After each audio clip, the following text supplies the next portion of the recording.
J'aimerais dire d'abord deux mots de l'idée centrale de notre épistémologie génétique, parce qu'elle est presque toujours mal comprise. Les uns me prennent pour un empiriste, et même pour un néo-behavioriste, comme l'a fait Berlin, parce que je soutiens que la connaissance part de l'action exercée sur les objets.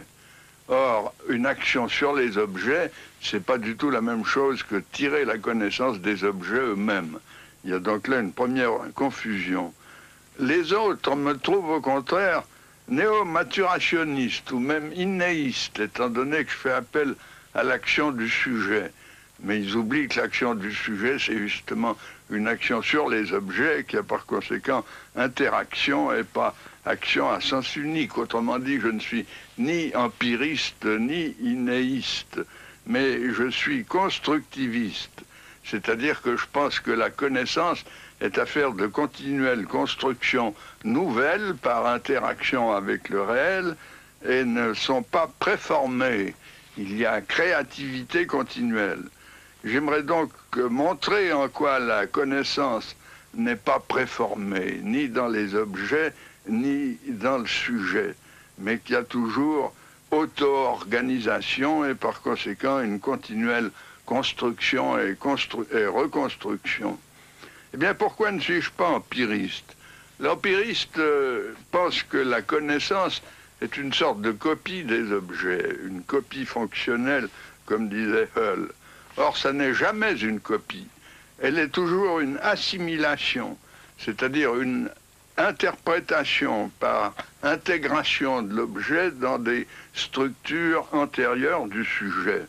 Le meilleur exemple qu'on puisse donner pour justifier cette thèse, c'est l'étude du dessin lui-même chez l'enfant, étant donné que le dessin, par définition, est une copie d'un modèle. Eh bien, ce qu'on observe chez le jeune enfant, c'est que l'enfant ne dessine pas ce qu'il voit, il dessine l'idée qu'il s'en fait, il dessine ce qu'il en sait, c'est-à-dire son interprétation, et non pas l'objet tel quel en tant qu'observable perceptible. Prenez par exemple la copie d'un losange. Je demande à l'enfant de copier ça, voilà le modèle. Eh bien, pour l'enfant, le losange, c'est un carré qui a des pointes. Alors, vous voyez le résultat, il vous dessine un carré avec une pointe dessus, ou bien il vous dessine un carré avec une pointe à côté. Vous allez voir maintenant une première expérience. C'est une petite fille nommée Emmanuelle qui a 3 ans, 6 mois et qui va copier devant vous un triangle. Tu le regardes bien, hein?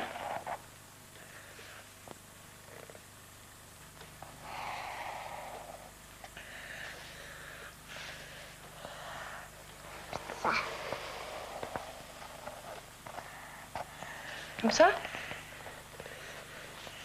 Après, des petits coins, là. Des petites quoi? Des petits coins, toi, ici. Ah, oui. Ce triangle, elle le conçoit comme une sorte de carré auquel elle rajoute 3 pointes. Des pointes qui sont d'ailleurs arrondies et pas pointues, mais qui représentent dans son esprit, elle le dit, 3 pointes. Autrement dit, critique de l'empirisme, la connaissance n'est jamais uniquement moulée sur les observables, elle ne consiste pas en observables purs, mais toujours en interprétation par assimilation à des structures préalables. D'autre part, pourquoi ne suis-je pas innéiste ou a prioriste? Eh bien, prenez l'histoire des sciences. Toute l'histoire des mathématiques est une construction continuelle. En partant des nombres naturels, 1, 2, 3, 4, il a fallu des siècles pour construire l'ensemble des nombres entiers avec les négatifs. En partant des rationnels, il a fallu attendre jusqu'à Pythagore pour découvrir les irrationnels. Ça signifie que ces connaissances ont été construites. Elles ne sont pas préformées. Si on les croyait préformées, comme le pense Chomsky avec sa candeur biologique, eh bien, il faudrait penser que les mathématiques sont déjà là d'une manière implicite ou innée chez le bébé, mais pas seulement chez le bébé, chez l'animal, il faudrait remonter jusqu'aux invertébrés et aux protozoaires pour y voir la source des mathématiques. En réalité, les mathématiques, et chez l'enfant on y assiste d'un jour à l'autre, sont sans cesse construites par les actions du sujet. Elles procèdent à partir de la coordination des actions du sujet, de la logique de l'action du sujet. Et alors, de ce point de vue, il lui faut tout construire. Et même les choses qui nous paraissent les plus évidentes pour nous, il doit les construire. Je vous donnerai un petit exemple, ou plutôt vous allez assister à l'expérience avec un enfant. On montre à un enfant une ficelle qui présente cette configuration. On lui demande ce qui se passe si on tire de ce côté-là.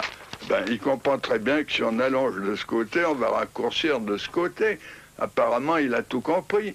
Mais si vous lui demandez est-ce que la longueur totale est la même dans les deux figures, ou bien la même que dans l'objet témoin que vous allez voir dans l'expérience qu'on va faire à l'instant, eh bien il nie la conservation.